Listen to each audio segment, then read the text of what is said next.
What happens when a young genius reaches the top of the world, only to discover that his greatest enemy wasn't on the stages or in the studios, but inside his own mind? Welcome to The Truth, Dark Psychology. Today, we're not going to talk about the lights, the festivals, or the millions of fans. We are going to dive into the shadow cast by that blinding light and unravel the tragic psychological architecture of an artist who had everything except peace. If you are drawn to the complex and sometimes dangerous gears of the human mind, subscribe and like this video, because the story we are about to tell reveals an uncomfortable truth about the price of genius and the weight of fame. The cruelest irony in Tim Bergling's story is that success, the ultimate goal for so many, became the catalyst for his psychological ruin. He was not a showman by nature. He was a producer, a studio genius, an introvert who suddenly found himself at the center of the ultimate extroverted universe. Every applause, every scream from the crowd, instead of being an affirmation, became one more brick in the wall of his anxiety. The expectation to be Avicii, the euphoric and energetic entity, created an overwhelming cognitive dissonance with the Tim who just wanted to create music in peace, far from the judging eyes of millions who projected their own needs for escapism and happiness onto him. This constant pressure fueled a devastating imposter syndrome on a global scale. Imagine the feeling of not being good enough, but amplified by the adoration of an entire planet. This dynamic creates a vicious cycle. The need to prove his worth pushed him toward more shows, more production, more exposure, which in turn increased the anxiety and the feeling of fraud. The stage, which for the public was an altar of celebration, transformed for him into a courtroom where he was perpetually judged, not for his failures, but for his success. He was trapped in a performance that he himself had created, but which he could no longer control or sustain. Psychologically massive and early fame can stunt emotional development. Tim was launched into a world of adult responsibilities and surreal pressures while he was still, in many ways, a young man discovering himself.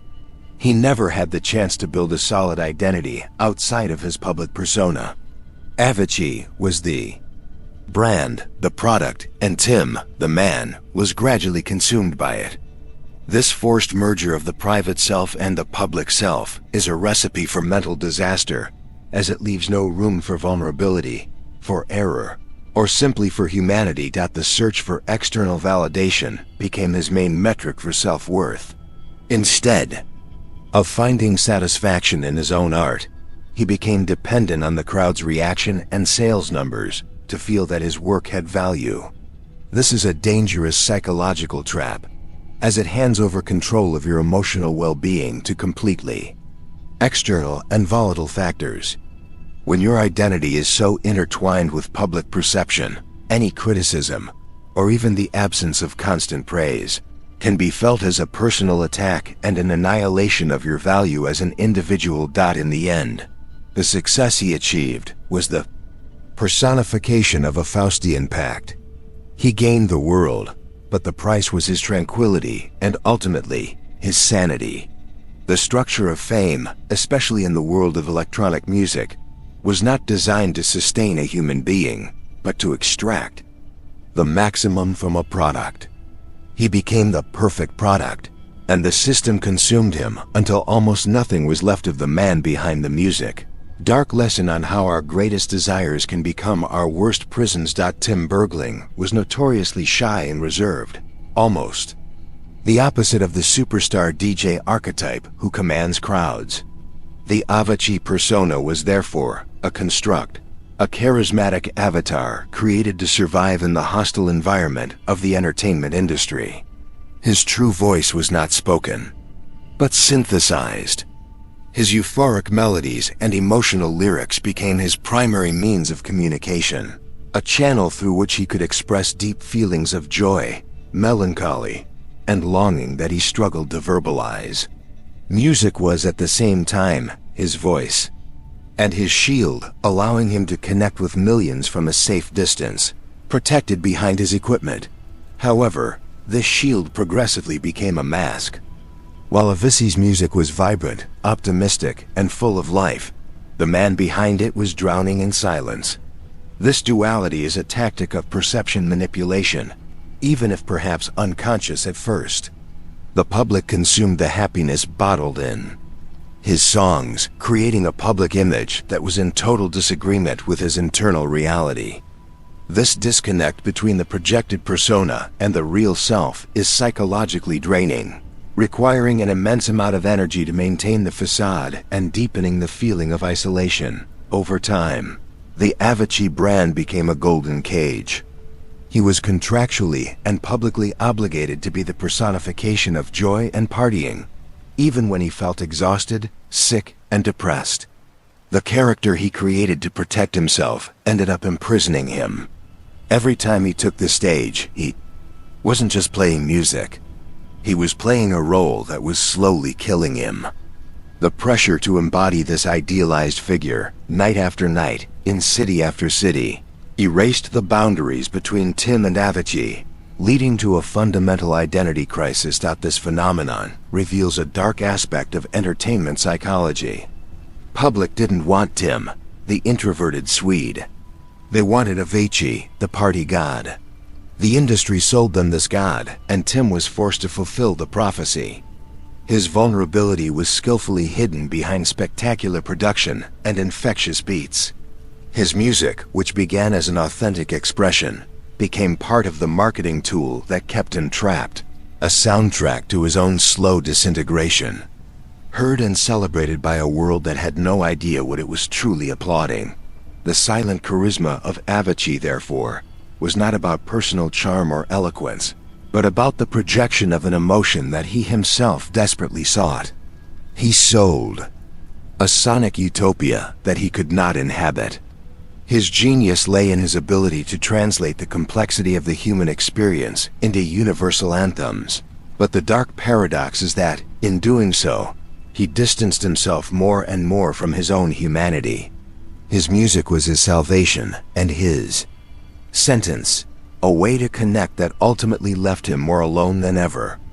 Avicii's story is a case study of how the music industry can function as a predatory system, prioritizing profit over the artist's humanity. The machine behind him, composed of managers, agents, and promoters, saw him not as a young man in distress, but as an extremely lucrative asset. The pressure to continue touring, even after multiple medical warnings and a clear decline in his physical and mental health, was not just negligence. It was a form of control. Psychological manipulation tactics, such as inducing guilt about disappointing fans of the team, and the fear of losing relevance, were used to keep him on the road. The normalization of alcohol and later painkillers was not an accident, but a systemic strategy. Offering alcohol to calm the nerves, or painkillers to endure the pain of acute pancreatitis were short-term solutions that served the industry's purpose, to keep the show running at any cost. This is an insidious form of manipulation, where addiction is presented as a tool for the job, creating a dependency that makes the artist even more malleable and easier to control. He was put in a position where his sobriety and health were in direct conflict with his professional obligations. Tim's innate desire to please and his aversion to conflict made him the perfect target for exploitation. Individuals with these traits are often unable to set firm boundaries, especially against authority figures they depend on. His compliant nature was exploited to push him far beyond his limits. Every yes he gave to one more show, one more interview, one more appearance, was a no to his own health. The power dynamic was so unbalanced that his voice, his true voice of protest, was silenced by the cacophony of financial and contractual expectations. This system doesn't just sell music. It sells the artist's image and endurance. The narrative of the tortured genius who sacrifices everything for his art is romanticized, but this romanticization serves to justify exploitation. The industry creates an environment where breakdown is almost seen as a rite of passage, proof of dedication. The tragedy is that as the artist disintegrates, their brand value can, paradoxically, increase. Avicii's pain became part of his myth, a myth that continued to generate revenue long after he was consumed by it. Therefore, the narrative that Avicii couldn't handle the pressure is simplistic and dangerous. It would be more accurate to say that he was systematically pushed to the brink by a system designed to extract value to the point of exhaustion. The dark psychology at play here is that of dehumanization.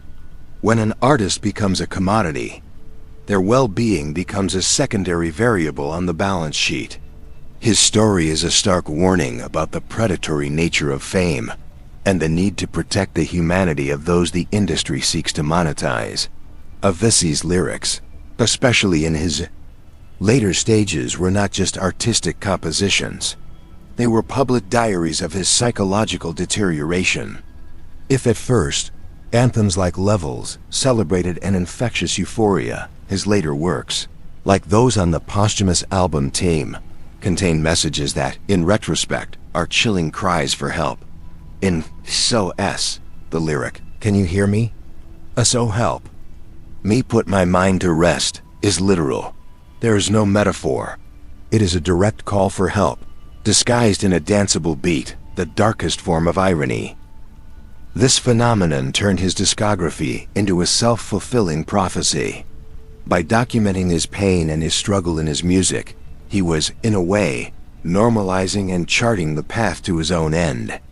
Art became a mirror of his reality, and reality began to imitate the desperate art he was creating. It's a dangerous psychological cycle where expressing pain becomes the primary identity, and the hope of escaping that pain diminishes with each chorus that reaffirms it. His studio became an echo chamber for his suffering. The disconnect between the lyrical intention and the public's reception is one of the most disturbing aspects of his legacy. Millions of people danced, celebrated, and found joy in songs that were, in essence, the world's most melodic suicide notes. This reality exposes a dark facet of our consumption of culture. We often interact only with the surface, the beat, the energy, ignoring the literal message being conveyed.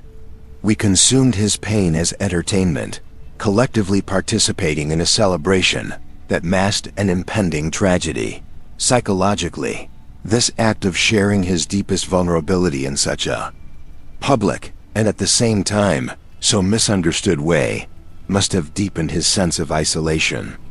Imagine screaming for help in a stadium full of people, and the crowd screams back, not in response, but in ecstasy at the melody of your cry.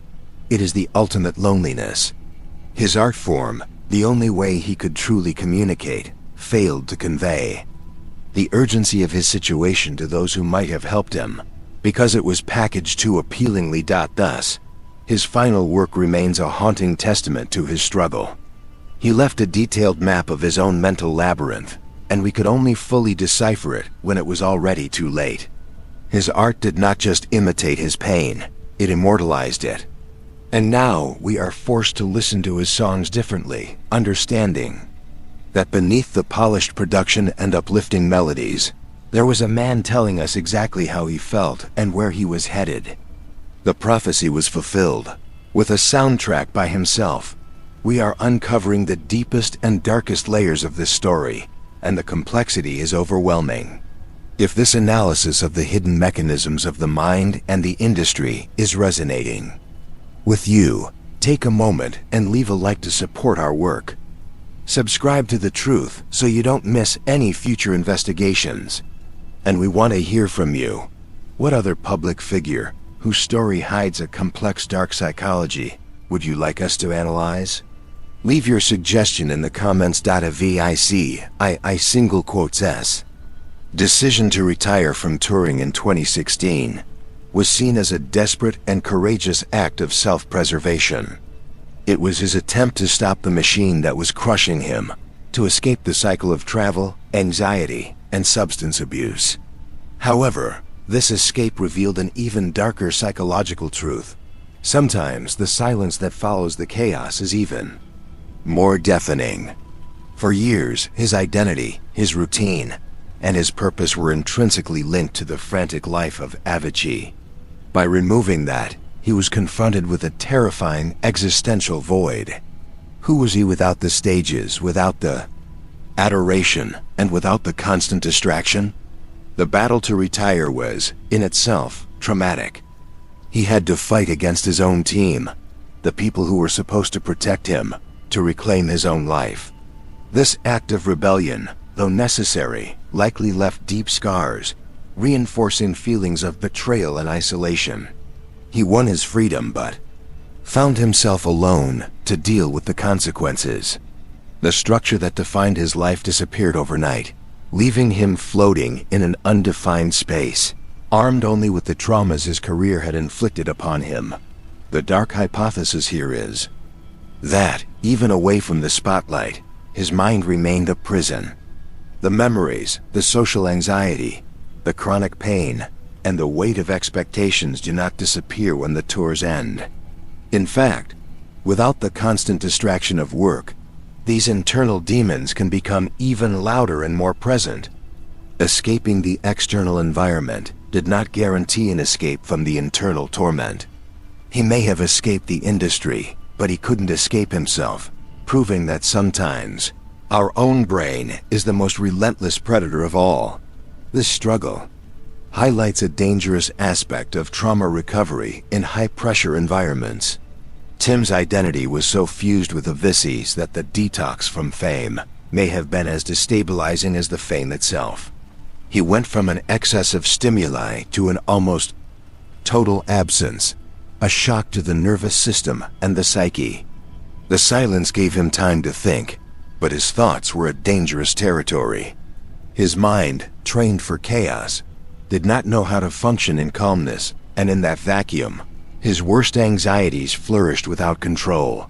Ultimately, his escape was impossible because the problem was never just external. It was a toxic symbiosis between his internal vulnerabilities and external pressures. By removing one of the elements, the other did not automatically heal. On the contrary, it may have become more concentrated and lethal. His story teaches us a terrifying lesson. You cannot simply run away from a battle that is being fought inside your own head. The battlefield follows you wherever you go, and without the right tools, silence can be the most dangerous place in the world. Avicii's genius was inseparable from his obsessive perfectionism. He was known for spending days on and in the studio, fixated on a single sound, a single note, in search of an unattainable perfection. While this trait was the source of his revolutionary music, it was also a manifestation of his deep anxiety. Perfectionism, in this context, is not about the pursuit of excellence. It's about the need for control. In a world where he felt powerless and out of control, the studio was the one place where he could dictate every variable, every detail. It was his sanctuary and his torture chamber. This need for absolute control prevented him from feeling satisfaction. Each completed track brought no lasting joy, only a temporary relief from anxiety, quickly replaced by the obsession with the next project. Perfectionism is a curse because its goalpost is always moving. There is never an endpoint, never a moment of "this is good enough." For a mind like Tim's, each success only raised the bar for the next, creating an endless cycle of self-demand, inevitably, self-disappointment. This relentless pursuit of perfection is psychologically exhausting and leaves little room for peace. Furthermore, this personality trait contributed to his profound isolation. Extreme perfectionism makes collaboration difficult and delegating tasks impossible.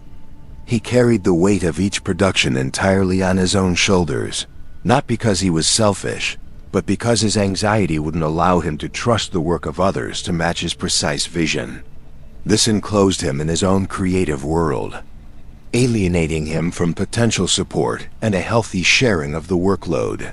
He was alone in his genius, a position that is as lonely as it is exalted. The link between perfectionism and tragic mental health outcomes is well documented in psychology.